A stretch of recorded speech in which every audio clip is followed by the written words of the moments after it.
Hey everyone, this is Connor with housebang.com here. I wanted to touch on a topic. I've been reading a lot about it. I've been seeing a lot of it, to be honest. It's the office conversion to residential, and a lot of areas that are tend to be more expensive. You see it a lot in cities where it's really expensive to go and build if new construction is very expensive. You can't just like buy a giant field, build a massive apartment complex, create housing, on a whim. It takes a lot of cost going into these projects in these big cities. So we're seeing a lot of it. The example I believe I saw it this morning. I think it ran this morning as well. So it's super new. It was regarding Boston. A lot of measures going in the Boston City area to convert these spaces. A lot of mostly office spaces that they're not quite finding the tenants they want.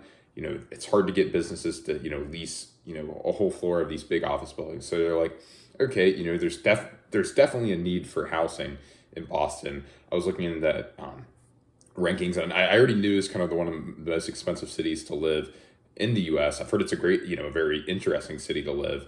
Never been there myself, but I've heard it's very cool. And I believe it was rated number 9, the most expensive city in the U.S. by U.S. News, and then Rocket Mortgage had it at number 6. So I mean, it's top 10 easily for sure. And even though it varies a bit, between different news organizations, it still generally stays in the top 10. So it's a pretty expensive place to live. But what they're doing now is they're taking a lot of these buildings, or developers are attempting to push it through to convert these office buildings into residential spaces, whether it's apartments where you rent them out, or condos where you can buy your unit and own it. I think we'll see both of that, and I think it kind of falls in that same category. And the process actually is extremely similar for that. I mean, it's still going to be a unit either way, so it would be the same process as far as conversion for that too. But right now, yeah, I mean, it's super expensive to get an apartment, to buy a condo in the Boston area. Of course, that it stresses a lot of people who have to commute. But if they could buy, they can create more opportunity, turn these office buildings into more apartments, right? There's going to be more competition in that Boston housing market. You'll start to see more incentives. But one of the things I know the developers, a lot of them are pushing for, is tax incentives, of course, because Boston is it's high tax, it's the city area is expensive to live in. So they're looking for more incentives right now to make it easier to push for these projects, because right at the end of the day, they have to make money with these projects. They have investors, they have people involved in the business who are, even if they want to do it for the greater good of the Boston community, which of course that'd be great. Unfortunately, they have people to present the numbers to, and they're asking right now for more tax incentives, tax breaks, tax credits to make these projects more presentable, of course, right, to their investors, so they can go ahead and push forward and get to go on it. And right now, it seems like for a lot of big cities, whether big or small, most, right, especially expensive cities, where it's definitely cheaper to repurpose a building than to build one from scratch and go through all that whole process. So that's what they're trying to do, and they know that if they convert this building, there's going to be demand for housing, because there's tons of demand for housing. So they know if they build the building, it's going to be a lot easier to find people. But I guess it's a different business structure too, right? Instead of just looking for one business to lease a whole floor, you might probably looking for like 20 different renters, rent out an apartment, like the space. But yeah, I wonder if we'll start to see Boston, for example, kind of pushing these high, more tax credits, incentives, because unfortunately, they're pretty much backed in a spot where, I know there's a lot of people out there and to say, we can't just keep giving, they're saying that they can't keep giving tax credits to developers and everything. We can't just keep doing that. We need the money going somewhere else, like green space. But the bottom line is that unless it's profitable and they're able to present to their investors, we're not really going to get any more housing. It's only going to get more expensive for the people who live there.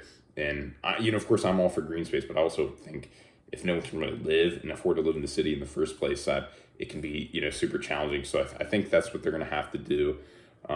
One of the things that they talk about in the news article, and a lot of the information I got to was, I'll go ahead, it's a WBUR.org news, and it was an article that I read this morning. And they were talking about a lot of, based on studies, that certain buildings are a bit more adaptable as well to convert from office to residential, and I can 100% see that too. They're looking for buildings that they tend to be older with the older buildings tend to have the characteristics they like more. For example, like a super modern industrial office building, a lot of the windows don't open and everything. So they're kind of looking for buildings kind of in the older 1900s era with that rely more on natural lighting rather than a bunch of fluorescent lights. And they're also looking for buildings with more accessible windows that makes huge sense, right? You want natural light. People don't want to feel like they have to rely on like some sterile fluorescent light to light up their apartment.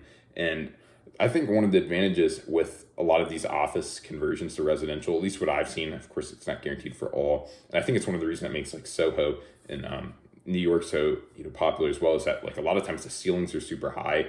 They're very open apartments usually, and they usually have pretty big windows, so it really does create an interesting atmosphere. It feels like very artsy as well. And one of the things, my personal opinion too, and some of the thoughts I was thinking about too, is that, ideally it's, you pick buildings that are pretty vibrant, where they're not super sterile, extremely industrial looking, with some, different types of bricks to kind of warm it up.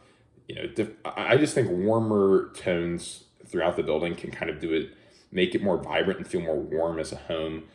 Not that you can't make like an industrial kind of modernized apartment work. I think just, some vibrant warm colors in the stones and such of these older buildings was, kind of help renters picture just kind of a cozy space to be in. But yeah, I wonder if we're going to see, Boston to kind of start offering more incentives of that. I wonder if we're going to start seeing more office conversions to residential throughout the U.S. and all of these big cities. Because at the moment, with the price where prices are right now, it seems like it's one of the best options to go and create more housing and make it more affordable to live in these cities.